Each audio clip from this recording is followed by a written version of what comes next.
दोस्तों, आज हम आपके लिए एक बेहद खूबसूरत बंगाली स्टोरी लेकर आए हैं जिसका नाम है विसर्जन। ये फिल्म 2017 में रिलीज हुई थी और इसकी सफलता के बाद 2019 में इसका सेकेंड पार्ट भी आ गया। तो अगर आपको ये कहानी पसंद आती है तो हम इसका दूसरा पार्ट भी जरूर लेकर आएंगे। बात करें आज की कहानी की तो इसमें एक लड़की अपने प्यार के लिए सब कुछ दांव पर लगा देती है। उसका फैसला और उसकी मजबूरी कहानी को और भी गहरा बना देती है। जैसे जैसे कहानी आगे बढ़ती है दर्शक उतना ही भीतर तक हिल जाते हैं। कहानी बहुत ही शानदार है, इसलिए वीडियो को आखिरी तक जरूर देखना और पसंद आए तो अपने प्यार को लाइक, शेयर और कमेंट से जताते रहना। तो कहानी की शुरुआत एक माँ और उसके छोटे बच्चे से होती है। माँ का नाम पद्मा दास होता है। यहाँ बच्चा बार बार अपनी माँ से जिद करता है कि वो अपनी माँ के साथ दुर्गा विसर्जन देखने जाना चाहता है। दरअसल आज गांव में विसर्जन का दिन है और हर तरफ शोर, भीड़ और मेले जैसा माहौल होता है। लेकिन पद्मा अपने बच्चे को मना करती रहती है क्योंकि उसे लगता है कि भीड़ में बच्चे को ले जाना ठीक नहीं है। वो उसे घर पर ही रहने के लिए कहती है। ये पूरी कहानी बांग्ला बॉर्डर के पास बसे एक छोटे से गांव में चलती है। गांव के पास इच्छामती नदी बहती है जो इंडिया और बांग्लादेश के बीच की सीमा है। हर साल दुर्गा पूजा के बाद दोनों देशों के लोग इसी नदी में अपनी मूर्तियों का विसर्जन करते हैं। उस वक्त नदी के घाट पर भारी भीड़ जमा होती है। असल में पद्मा एक विधवा है और अकेले अपने बच्चे की देखभाल करती है। उसके जीवन में संघर्ष ज्यादा है और सहारा कम। सीन अब फ्लैशबैक में जाता है। यहाँ पद्मा अपने बीते हुए दिनों को याद करती है। जब एक दिन पद्मा नदी के किनारे से गुजर रही होती है तभी उसे कीचड़ में एक आदमी पड़ा हुआ दिखाई देता है। वो घबराकर तुरंत उसकी तरफ दौड़ती है और उसे सीधा करके देखने लगती है कि वो जिंदा है या नहीं। उसकी धड़कन से वो समझ जाती है कि आदमी अभी भी सांस ले रहा है। साथ ही उसके हाथ में भारत का तिरंगा बंधा हुआ होता है, जिससे पद्मा को पता चल जाता है कि वो आदमी एक इंडियन है। इसी बीच बांग्लादेशी घाट की तरफ से कुछ पुलिस वाले गुजर रहे होते हैं। पद्मा समझ जाती है कि अगर ये घायल भारतीय आदमी उनकी नजर में आ गया तो वो इसे पकड़कर ले जाएंगे या वो इसे मार भी सकते हैं। सीमा पर ऐसी घटनाएं आम बात है। खतरा समझते हुए पद्मा उसे तुरंत छुपा देती है ताकि किसी को भी उसकी मौजूदगी का पता न चले। अब काफी मशक्कत के बाद पद्मा उसे अपने घर पर ले आती है। धीरे धीरे इस आदमी को होश आने लगता है और पहली बार जब उसकी आंखें खुलती हैं तो वो अपने सामने खड़ी पद्मा को देखकर चौंक जाता है। उसे याद नहीं कि वो यहाँ कैसे पहुंचा, लेकिन पद्मा उसे शांत करती है और उसकी देखभाल करना शुरू कर देती है क्योंकि वो जान चुकी है कि इस आदमी की जिंदगी अब पूरी तरह से उसके भरोसे पर टिकी है।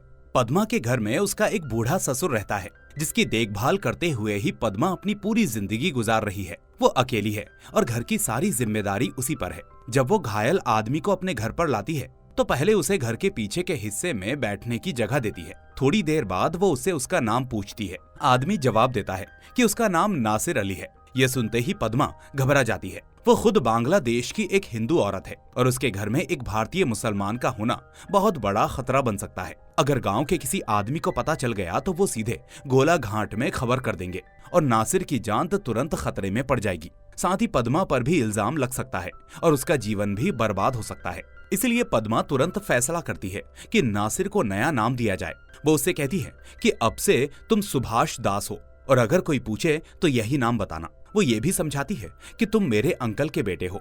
तुम इंडिया से बांग्लादेश सामान लाने ले जाने का काम करते हो। पद्मा उसे ये सारी बातें याद करवा देती है ताकि किसी के शक में आने की नौबत ना आए। इंसानियत के नाते वो नासिर को पनाह देती है और चाहती है कि वो सुरक्षित रहे क्योंकि उसका जख्म गंभीर है और उसे पूरी तरह से आराम की जरूरत है। इसी गांव में एक और आदमी गणेश रहता है। वो लगभग अधेड़ उम्र का है और अब तक उसने शादी नहीं की।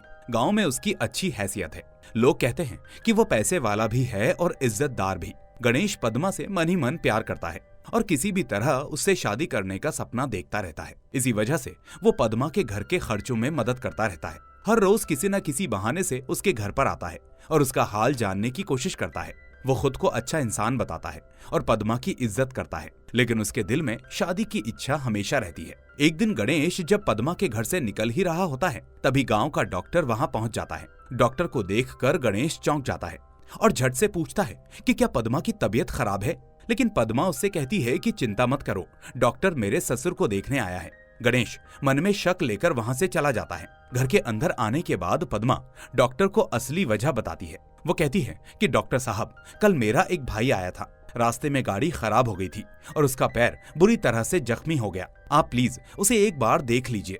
डॉक्टर नासिर की हालत को देखकर दवाइयां लिख देता है और उसे आराम करने की सलाह देता है। इसके बाद पद्मा नासिर को दवा देती है और उसकी देखभाल और बढ़ा देती है, क्योंकि अब वो उसके लिए सिर्फ एक अजनबी नहीं बल्कि जिम्मेदारी बन चुका है। पद्मा बहुत ही खूबसूरत और सादगी भरी औरत है। उसकी शादी रतन नाम के एक आदमी से हुई थी, लेकिन रतन शराब का आदी था। दिन रात शराब पीता था और इसी आदत ने कम उम्र में ही उसकी जान ले ली। रतन की मौत के बाद पद्मा बहुत छोटी उम्र में विधवा हो गई। वो अपने ससुर के साथ रहती है और आज तक उनकी सेवा करती आ रही है। उसी सेवा और संघर्ष के बीच उसकी जिंदगी गुजरती रहती है। डॉक्टर नासिर को दवा लगाने का जो तरीका बताता है, पद्मा वैसा ही करती है। हर दिन वो उसके जख्म साफ करती है, पट्टी बदलती है और दवा लगाती है। नासिर के पास पहनने को कपड़े नहीं होते, इसलिए पद्मा अपने पति रतन के पुराने कपड़े निकालकर उसे दे देती है। धीरे धीरे नासिर घर जैसा माहौल महसूस करने लगता है। उसी दौरान पद्मा एक बात गौर करती है। जब भी वो नासिर की पीठ के जख्म को देखती है तो उसे महसूस होता है कि वो दर्द छुपा रहा है। वो पूछती है कि इतने सारे निशान कैसे आए। नासिर धीरे से बताता है कि ये सिर्फ उसके नहीं बल्कि उसके पिता के शरीर पर भी ऐसे ही जख्म थे। ये उसकी पैदाइशी निशानी है। अब एक दिन पद्मा नासिर की शर्ट धोने के लिए बाहर ले जाती है। तभी गणेश घर के बाहर खड़ा होता है और उसके हाथ में शर्ट को देखकर शक करने लगता है। वो पूछता है, ये शर्ट किसकी है? उसके सवाल में चिंता भी है और जलन भी। पद्मा समझ जाती है कि छुपाने से बात बिगड़ सकती है, इसलिए वो गणेश को घर के अंदर ले जाकर नासिर को दिखा देती है। वो गणेश से कहती है कि ये मेरा कजिन है, इसका नाम सुभाष दास है। वो रास्ते में घायल हो गया था और इसीलिए मैंने उसे घर में रखा है। गणेश उसकी बातों को बिना शक के स्वीकार करने की कोशिश करता है, लेकिन उसकी आंखों में बेचैनी दिखती है। फिर भी वो नासिर की हालत को देखकर उसके लिए दवाइयां लाने की जिम्मेदारी अपने ऊपर ले लेता है। वो दवाइयों की पर्ची उठाकर कहता है, मैं ले आता हूँ। गणेश को पसंद नहीं कि पद्मा घर से बाहर जाए। वो हमेशा चाहता है कि पद्मा उसी पर निर्भर रहे। जाते जाते वो फिर से पद्मा को उसी बात की याद दिलाता है कि वो उसके बारे में सोचे।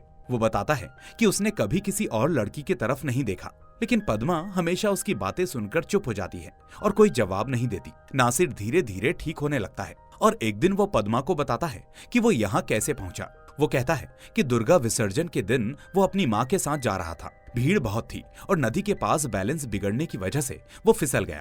तभी एक मूर्ति सीधे उसके ऊपर गिर गई। उसके बाद उसे कुछ भी याद नहीं। जब उसकी आंखें खुली तो वो खुद को किसी अनजान जगह पर पद्मा के सामने पाता है। वो समझ जाता है कि वो अब बांग्लादेश की तरफ है। नासिर कहता है कि उसके घर वाले बेहद परेशान होंगे। उसकी माँ ऐसी है कि शायद रो रो कर खाना भी छोड़ दे। उसके पिता लोगों से मदद मांग रहे होंगे। वो कहता है कि किसी भी तरह उसके घर वालों को ये पता चलना चाहिए कि वो जिंदा है और ठीक है। फिर वो एक और बात बताता है जो पद्मा के दिल पर सीधा चोट करती है। वो कहता है कि इंडिया में एक लड़की उसका इंतजार कर रही है और उसका नाम है आयशा। ये सुनते ही पद्मा के चेहरे का रंग उड़ जाता है। अब तक वो नासिर को अपने पति के कपड़ों में देखकर जैसे रतन की परछाई महसूस कर रही थी। वो उसकी सेवा ऐसे कर रही थी जैसे वो किसी अपने को बचा रही हो। लेकिन अब उसे एहसास होता है कि नासिर की जिंदगी में पहले से ही कोई और है। वो अंदर से टूट जाती है और उसके चेहरे पर मायूसी साफ दिखाई देती है। नासिर पद्मा से कहता है कि एक दुकानदार का फोन नंबर वो याद रखता है। अगर पद्मा उस नंबर पर कॉल कर दे तो उसके घर वालों को खबर मिल जाएगी। पद्मा घाट पर जाकर कॉल करती है और फिर घर लौट आती है। घर आने पर उसे पता चलता है कि नासिर सिगरेट पीता है। वो उसकी आदत को समझते हुए उसके लिए सिगरेट का एक पैकेट ले आती है। फिर उसे बताती है कि उसने उसके घर वालों को फोन किया था। फोन पर उसके माँ बाप रोने लगे थे। पहले तो उन्हें भरोसा ही नहीं हुआ, लेकिन जैसे ही पद्मा ने पहचान का निशान बताया तब उन्हें यकीन हुआ। पद्मा कहती है कि उसे अगले दिन फिर से कॉल करके स्थिति बतानी होगी। नासिर फिर पूछता है कि क्या उसने आयशा से बात की। पद्मा शांत आवाज में कहती है कि हाँ, मैंने आयशा को भी फोन किया।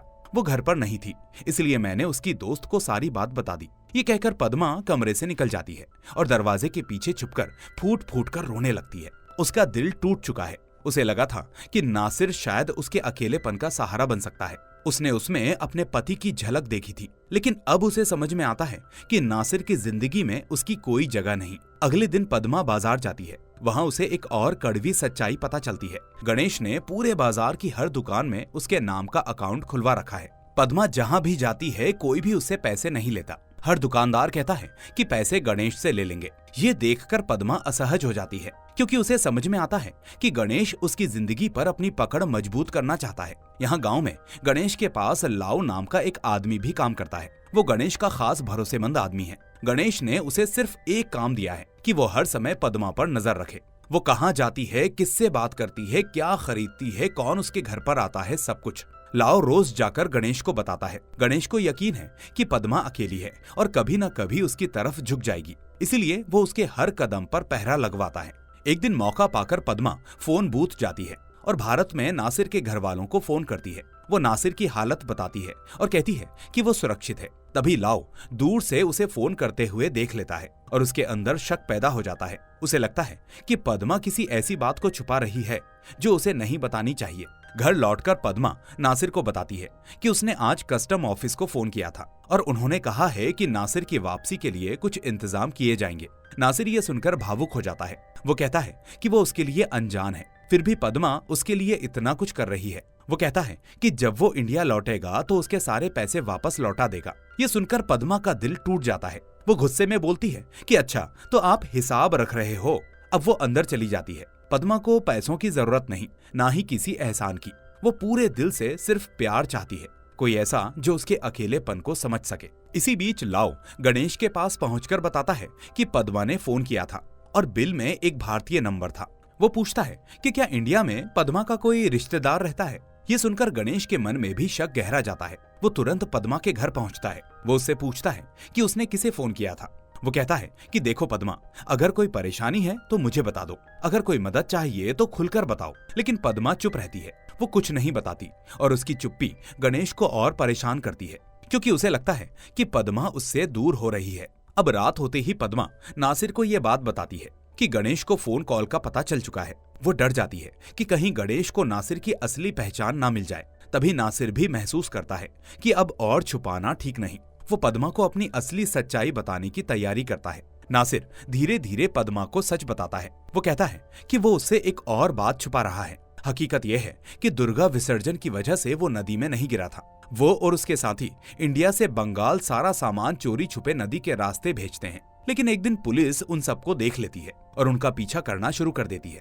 अपनी जान बचाने के लिए नासिर नदी में कूद जाता है और जो आवाज लोगों को नदी किनारे सुनाई दी थी वो उसकी ही चीख थी। नासिर कहता है कि अगर वो ये सब पहले बता देता तो शायद पद्मा उसे अपने घर में रुकने नहीं देती। वो विनती करता है कि पद्मा उसे माफ कर दे। पद्मा शांत होकर सिर्फ एक बात कहती है कि उसने इंसानियत के नाते नासिर को अपने घर में जगह दी थी। वहीं हर दूसरे दिन हकीम चाचा पद्मा के लिए एक खत लेकर आते हैं। एक दिन जब पद्मा वो खत पढ़ती है तो उसका चेहरा गुस्से और सदमे से भर जाता है। वो खत नासिर के नाम पर होता है और उस पर साफ लिखा होता है कि परसों सुबह 4 बजे उसे पुराने घाट के पास पहुंचना है। ये पढ़ने के बाद नासिर का चेहरा खिल जाता है। उसे लगता है कि वो अब इंडिया लौट सकता है, लेकिन बेचारी पद्मा अंदर से टूटने लगती है। उसी समय अचानक घर के अंदर से आवाज आती है। पद्मा भागकर अंदर जाती है तो देखती है कि उसका ससुर खाट से नीचे गिर पड़ा है। वो उसे उठाने की कोशिश करती है, लेकिन तब तक देर हो चुकी होती है। उसके ससुर की मौत हो चुकी होती है। इस घटना के बाद पूरे घर में सन्नाटा फैल जाता है। गणेश भी ये खबर सुनकर घर पहुंचता है और सारी रस्मों में मदद करता है। सब काम खत्म होने पर गणेश बाहर आकर पद्मा से बात करता है। वो रात को जब नासिर खाना खा रहा होता है तो पद्मा उसके पास बैठकर पंखा हिलाती रहती है। वो खुद को नासिर की समझने लगती है। वो कहती है कि बस एक रात की कसर रह गई है। जैसे ही सुबह होगी नासिर घाट तक पहुंच जाएगा और उसकी जिम्मेदारी खत्म हो जाएगी। नासिर उसे रोकता है और कहता है कि उसके जाने के बाद पद्मा को इस गांव में नहीं रहना चाहिए। वो अपने मायके चली जाए और नई जिंदगी शुरू करे। लेकिन वो भी मानता है कि नई शुरुआत करना इतना आसान नहीं होता। वो कहता है कि इंडिया जाने के बाद भी उसे पद्मा की चिंता लगी रहेगी। पद्मा इस पर आहिस्ता से कहती है कि अगर तुमको मेरी इतनी ही चिंता है तो यहीं रुक जाओ, मैं तुम्हारे लिए राशन कार्ड बनवा दूंगी। लेकिन बात वहीं अधूरी रह जाती है और दोनों के बीच एक भारी खामोशी फैल जाती है। दूसरे दिन पद्मा खुद गणेश के घर पहुंचती है। गणेश उसे अपने दरवाजे पर पहली बार देखकर घबरा जाता है। वो समझ नहीं पाता कि पद्मा अचानक यहाँ क्यों आई है। पद्मा सीधे उसकी आंखों में देखकर कहती है कि वो उससे शादी करने के लिए तैयार है, लेकिन पहले उसकी एक शर्त है। इतना कहकर वो गणेश को सारी सच्चाई बता देती है। नासिर के बॉर्डर क्रॉस करने की पूरी बात, उसका अतीत और उसका दुख। पद्मा साफ साफ कहती है कि वो तभी शादी करेगी जब गणेश नासिर को सुरक्षित इंडिया पहुंचाने में मदद करेगा। उसी रात पद्मा खुद को पूरी तरह से तोड़ देती है। वो बहुत शराब पी लेती है, नींद की गोलियां निगल लेती है और एक रंग बिरंगी साड़ी पहनकर नासिर के सामने आती है। नासिर उसे इस हालत में देखकर घबरा जाता है, लेकिन पद्मा मुस्कुराने की कोशिश करते हुए कहती है कि अब उसे समझ में आया कि लोग नशा क्यों करते हैं, अपने दिल का दर्द मिटाने के लिए। उसके सीने में भी बहुत दर्द है और शराब ने उसके दर्द को बस थोड़ी देर के लिए ढक दिया है। वो नासिर से कहती है कि बस कुछ घंटे बचे हैं, सुबह होते ही वो उससे दूर हो जाएगा, इसलिए वो रात भर उसके साथ बैठना चाहती है। वो उससे कहती है कि वो उसके बारे में बताए, अपने इंडिया के बारे में, आयशा खातून के बारे में, अपनी जिंदगी के बारे में। पद्मा कहती है कि आखिरी बचा हुआ वक्त वो सिर्फ नासिर की बातों में बिताए। दूसरी तरफ गणेश चालू दिमाग से काम कर रहा होता है। वो कुछ पुलिस वालों को अपने घर बुलाता है, उन्हें नासिर की फोटो दिखाता है और पैसे देकर बॉर्डर क्रॉस करवाने का इंतजाम करवा देता है। गणेश अपनी तरफ से पूरी तैयारी कर लेता है। सुबह होने से पहले पद्मा एक छोटा सा झंडा बनाती है। इंडिया और बांग्लादेश के झंडे एक साथ जोड़कर वो नासिर को देती है। वो कहती है कि ये उसके प्यार की आखिरी निशानी है, जिसे वो हमेशा अपने पास रखे। फिर वो नासिर को बताती है कि उसके जाने की कीमत उसने खुद चुकाई है। उसने गणेश के साथ शादी की डील कर ली है। ये सुनकर नासिर का दिल टूट जाता है। वो पद्मा को मजबूती से गले लगा लेता है। दोनों के बीच गहरी चुप्पी और भारी दर्द फैला रहता है। पहली बार नासिर को एहसास होता है कि पद्मा का प्यार कितना सच्चा था। इस रात दोनों एक दूसरे से आखिरी बार मिलते हैं। दोनों अपने दिल का सारा डर, दर्द और मोहब्बत एक दूसरे के सामने खोलकर रख देते हैं। ऐसे करते करते दोनों नजदीक आ जाते हैं और फिजिकल हो जाते हैं। समय बीतता है और वो नदी किनारे पहुंचते हैं। दोनों आखिरी बार एक दूसरे को भरकर देखते हैं। पद्मा अपने गले की चेन उतारकर नासिर के हाथ में रख देती है और कहती है कि इसे आयशा को दे देना। उससे कहना कि उसकी बहन ने उसको ये तोहफा दिया है और जब वो इस चेन को देखे तो कभी कभी उसे याद कर ले। आखिरकार नासिर नाव में बैठकर चला जाता है। कुछ देर के बाद गणेश वहां पहुंचता है और पद्मा का हाथ पकड़कर उसे अपने घर ले जाने लगता है। पद्मा का दिल तो मना करता है, लेकिन उसका वादा उसे खींचकर लिए जा रहा होता है। नासिर की आजादी के बदले उसने खुद को सौंप दिया था। इसके बाद सीन प्रेजेंट डे पर शिफ्ट होता है। आज फिर से वही दुर्गा विसर्जन का दिन होता है और वहीं जाने के लिए आज लाओ पद्मा के बेटे को रेडी कर रहा होता है। यहाँ पद्मा अपने बच्चे की पीठ के पीछे बर्थमार्क को देखती है, जिसे देखकर पद्मा को समझ में आता है कि उसका ये बच्चा असल में उसकी और नासिर की प्यार की निशानी है। एक तरफ वो नासिर को याद करके दुखी होती है और वहीं दूसरी तरफ उसकी प्यार की निशानी उसके साथ होती है, जिसे देखकर उसे तसल्ली मिलती है। पद्मा को यकीन होता है कि नासिर भी अपनी जिंदगी के किसी कोने में खुश होगा। तभी कुछ देर बाद गणेश नाव लेकर आता है और बच्चे और लाव को लेकर विसर्जन के लिए निकल जाता है। और इसी खूबसूरत और दर्द भरे पल पर ये कहानी यहीं पर खत्म हो जाती है। दोस्तों, अब बात करें इसके सीक्वल की, तो इसके अगले पार्ट में आगे की कहानी दिखाई गई है, जब पद्मा कलकत्ता पहुंचती है और वहां उसे नासिर दिखता है। तो अगर आप चाहते हो कि हम इसका नेक्स्ट पार्ट भी लेकर आएं, तो कमेंट में हमें जरूर बताएं, ताकि जल्द से जल्द हम उसे भी आपके लिए ला सके। बाकी कहानी कैसी लगी हमें कमेंट करके जरूर बताएं। साथ ही वीडियो को लाइक करके चैनल को सब्सक्राइब करना ना भूलें। हम फिर मिलेंगे एक और ऐसी ही शानदार कहानी के साथ। Till then, take care and thanks for watching.